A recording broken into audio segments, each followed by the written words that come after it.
नमस्कार, आप हैं इंडियन न्यूज बिजनेस पर और मैं हूं आपके साथ गौरव सिंह सेंगर। देश की राजधानी दिल्ली के सादरा के विवेक विहार इलाके में शनिवार को देर रात एक बेबी केयर सेंटर में आग लग गई। आग से लगभग 12 बच्चों को रेस्क्यू कराया गया।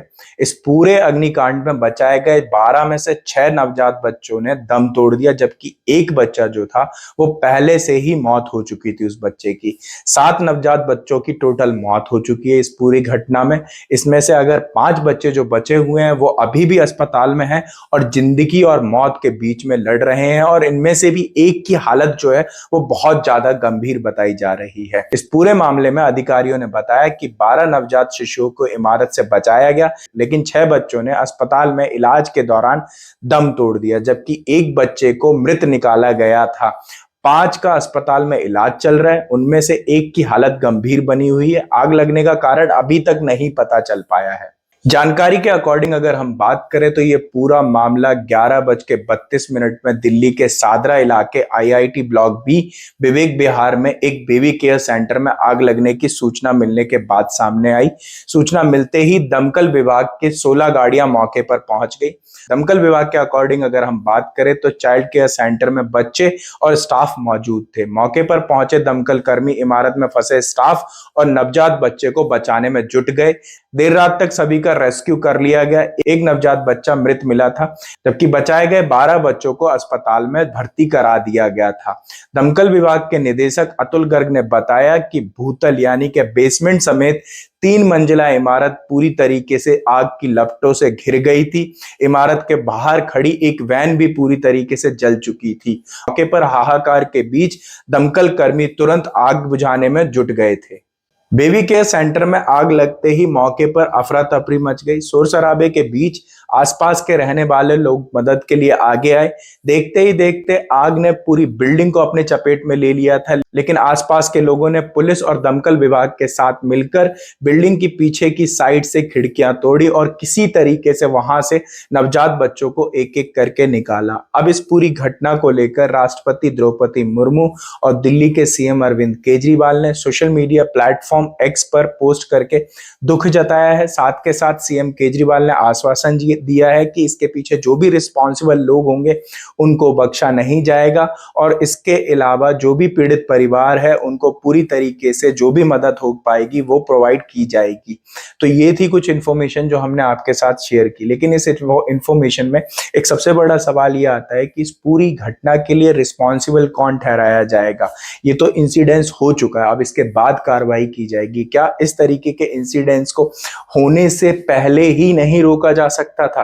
क्योंकि यहाँ पे इंपॉर्टेंट चीज ये आती है कि जब इस तरीके के केयर सेंटर्स होते हैं या हॉस्पिटल होते हैं या स्कूल होता है या कोई इंस्टीट्यूशन होता है, तो वहां पे प्रॉपर फायर फाइटिंग सिस्टम होना चाहिए। उसके बाद ही इस तरीके की चीजों को ओपन होने की परमिशन मिलनी चाहिए। यहाँ पर जो गलती है हमारे हिसाब से, वहां दो तीन लोगों की गलती जो है वो सामने साफ साफ पता चलती है। पहला, वो डिपार्टमेंट जो कि फायर फाइटिंग का पूरा मैनेजमेंट करता है, जिसकी ये रिस्पॉन्सिबिलिटी बनती है कि टाइम टू टाइम जाके चेक करे कि फायर फाइटिंग मैनेजमेंट सिस्टम जो इस तरीके की बिल्डिंग्स होती हैं जहां पे कमर्शियल एक्टिविटीज होती हैं, उन बिल्डिंग्स में fire fighting management system exist करता है कि नहीं करता है। और अगर नहीं करता है तो इस तरीके की एक्टिविटीज जो हैं, जो कमर्शियल एक्टिविटीज हैं, उनको तुरंत इन बिल्डिंग्स में बंद कर देना चाहिए, क्योंकि जान माल का खतरा हमेशा ही बना रहेगा।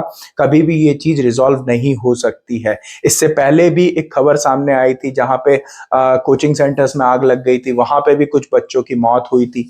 तो अल्टीमेटली एक जो चीज होती है वो ये होती है कि किसी भी बिल्डिंग में जब किसी भी तरीके का इंस्टीट्यूशन ऑपरेट किया जा रहा है तो वहां पे फायर फाइटिंग मैनेजमेंट सिस्टम जो है वो पूरी तरीके से एग्जिस्ट करना चाहिए।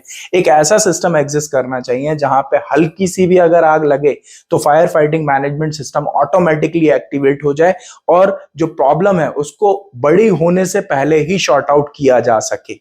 तो ये एक इंपॉर्टेंट चीज है, इसको हम एक एग्जांपल से भी समझ सकते हैं। सबसे पहली चीज, इस एग्जांपल को देने से पहले मैं आपको बता दूं कि मैं किसी भी इंस्टीट्यूशन को प्रमोट नहीं कर रहा हूं, ना ही किसी इंस्टीट्यूशन के ऑनर को प्रमोट कर रहा हूं। हम बात कर रहे हैं एक ऐसे रिस्पॉन्सिबल पर्सन की जो इस तरीके की घटना को अंजाम होने से पहले ही अपने एंड से खत्म कर देता है। एक इंटरव्यू में हमने विकास दिव्य कीर्ति सर का एक इंटरव्यू देखा था। जहां पे उन्होंने साफ कहा था कि वो ऐसी किसी भी बिल्डिंग में अपने इंस्टीट्यूट को नहीं ओपन करते हैं जहां पे फायर फाइटिंग मैनेजमेंट सिस्टम नहीं होता है। वो वेट कर लेंगे, उन्हें टाइम लगेगा, लेकिन वो अपने इंस्टीट्यूट को ओपन करने में बिल्कुल भी जल्दबाजी नहीं करते हैं तब तक जब तक वहां पे proper fire fighting management system नहीं होता है। तो ये होती है एक समझदारी, जहां पे एक इंस्टीट्यूट का ऑनर इस बात की रिस्पॉन्सिबिलिटी लेता है कि एटलीस्ट इस तरीके की घटना के वजह से किसी भी बच्चे की मौत नहीं होगी, किसी भी बड़ी घटना का जो रिजल्ट है वो किसी की मौत तक नहीं पहुंचेगा, ये चीज उन्होंने एंश्योर की है। तो ऐसी ही रिस्पॉन्सिबिलिटी हर एक ऑनर की बनती है, हर एक इंस्टीट्यूट के ऑनर की बनती है, जैसे कि दिव्य कीर्ति सर ने अपनी एक रिस्पॉन्सिबिलिटी को निभाया। तो ये एक इंफॉर्मेशन है जो हम एक एग्जाम्पल के तरह की हेल्प से आपको शेयर कर रहे हैं कि एक रिस्पॉन्सिबल पर्सन की जिम्मेदारी क्या बनती है ताकि इस तरीके की बड़ी घटना को कभी भी अंजाम दिया ही ना जा सके। यहां पर हम इस घटना को अंजाम दिया ना जा सके इसलिए कह रहे हैं क्योंकि लोग रिस्पॉन्सिबल होते हैं इन चीजों के लिए। अगर लोग अपनी रिस्पॉन्सिबिलिटीज और ड्यूटीज को पहले से सही तरीके से निभाएं और इस बात का ध्यान रखें कि हमारी एक पर्टिकुलर सोसाइटी को लेकर रिस्पॉन्सिबिलिटी क्या बनती है। जैसे अभी हम इस घटना की बात करें, अब ये इस चीज की भरपाई कौन करेगा? जिन पेरेंट्स ने, जिन माँ बाप ने अपने बच्चों को खोया है, इस चीज की भरपाई कौन करेगा? उन बच्चों की क्या गलती थी इस पूरी घटना में?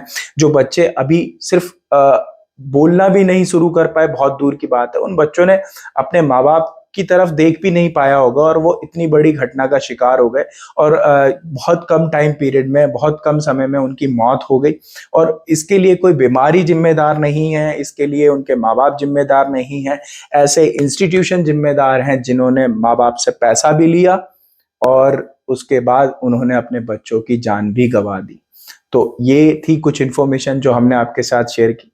आपसे रिक्वेस्ट है कि इस वीडियो को ज्यादा से ज्यादा शेयर करें ताकि ऐसे बिल्डिंग के ऑनर जो इस तरीके के इंस्टीट्यूट ओपन होने की परमिशन देते हैं, इस तरीके की ऑर्गेनाइजेशन ओपन होने की परमिशन देते हैं, अपनी रिस्पॉन्सिबिलिटीज को नहीं समझते हैं, और साथ के साथ ऐसे इंस्टीट्यूशन और ऑर्गेनाइजेशन के ऑनर जो अपनी रिस्पॉन्सिबिलिटीज को नहीं समझते हैं और कुछ पैसे बचाने की लालच में अपनी इस बड़ी घटना को अंजाम दे जाते हैं।